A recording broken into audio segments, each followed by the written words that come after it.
ওই দাঁড়া, গরিব বাবা, তুই দাঁড়া। তার মাইরেন না। তোকে এত বড় সাহস, তোর আমার এলাকায় হেলমেট ছাড়া হোস।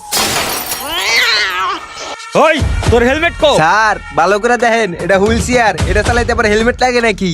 এটা হুইল চেয়ার হোক বা গুল চেয়ার হোক, চাক্কা আছে তো হেলমেট লাগবেই। পরে বার তো হেলমেট পরে হোম স্যার, মাইরেন না।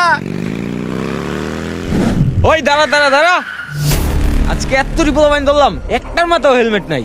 মাথাটা ছিল অনেক গরম, আপনাকে মাথায় হেলমেট দেখা হয়ে গেলাম একটু নরম। Thank you sir, thank you. এই খুশিতে আমি আপনাকে 5,000 টাকা বকশিস দিলাম। 5,000 টাকা বকশিস? বলেন সর্বপ্রথম এই 5,000 টাকা দিয়ে কি করবেন? স্যার আমি সর্বপ্রথম 5,000 টাকাতে আমার ড্রাইভিং লাইসেন্স বানাবো।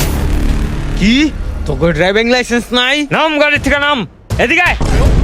সরি স্যার, এরকম ভুল আর হইব না স্যার, সরি স্যার। স্যার একটু দাঁড়ান স্যার এই জায়গাতে চা নাস্তার টাকা রেখে আমার ছেড়ে দেন। কি তোর এত বড় সাহস, তুই আমারে ঘুষা দোস? তোর আগেই কইছিলাম চুরাই গাড়ি নিয়া রাস্তায় নামিস না, এখন পুলিশে ধরছে না, লঠেলা। স্যার ও মা গো, স্যার লাগবে স্যার, আসতে পারেন স্যার।